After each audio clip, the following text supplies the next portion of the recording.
Anong nangyari sa mga tasks layer ni Kuya? Fifth nomination night na. Hi! Welcome back to your channel, ang BRB Studio. Ako si Basti, ang master reactionista sa bahay ni Kuya. Paalala, ito ay reaction lamang. Ang hate, wag natin ipag-alab. Let's spread love. Okay. Ano-ano nga ba ang mga naging highlights ng episode na to?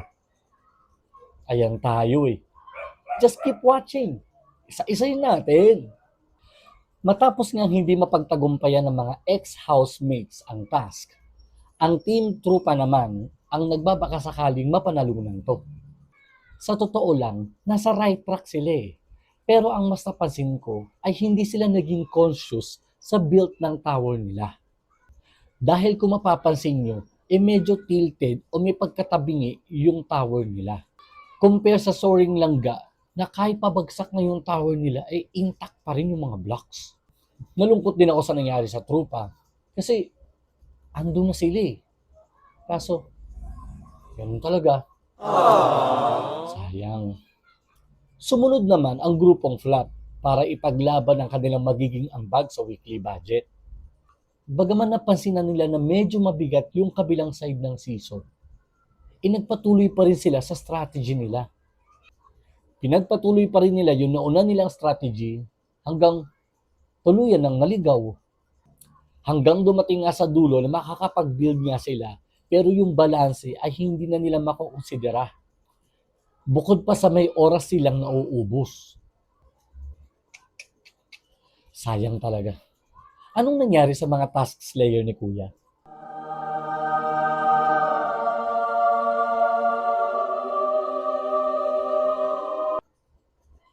Siguro dahil sa excitement, no? Tingin nyo, Okay. kawawa naman ang mga housemates kasi 20% lang ng budget nila ang makukuha nila this week. Sana may natira pa silang stocks nung nakaraan, no? Dami pa naman yun. Pero akala ko, kawawa na sila dahil sa budget. Pero mas kawawa pala sila dahil sa proseso ng magiging nomination na konektado sa magiging ligtas challenge. Kahit ako nagulat eh. Paano masabi? Ano yung gulat? What? Ganun lang. Kayo naman, no? Pero aminado ako, guys. Kinabahan din ako. Imagine ninyo, hindi naman ako kasali. Pero kinabahan din ako. Ano to? At yun na nga, automatic nominated na nga ang Soaring Langga at ligtas ang trupa at madadagdagan ng dalawa pang nominado mula sa flop. At ito na nga si Fred at Ashley na hindi pinili ng trupa team na maligtas. Ay, suking-suki talaga tong si Fred at si Hit sa nomination, no? Well, dito natin makikita na umiikot ang mundo sa bahay ni Kuya. Matapos nga ang natatanging ambag ng Soaring Langga para sa weekly budget, ay naging nominado naman sila kalaunan dahil sa hindi nila naipanalo ang Ligtas Challenge. Ano kaya makahihinat na ng linggong ito? Heto pa ang mas matindi.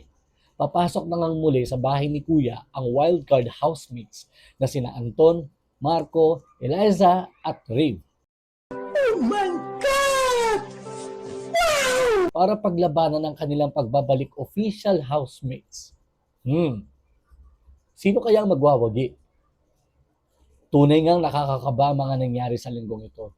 Pero isa sa mga lesson na naibahagi sa atin ng episode na to ay hindi lang sapat na sumubok at magkamali at muling sumubok at muling magkamali.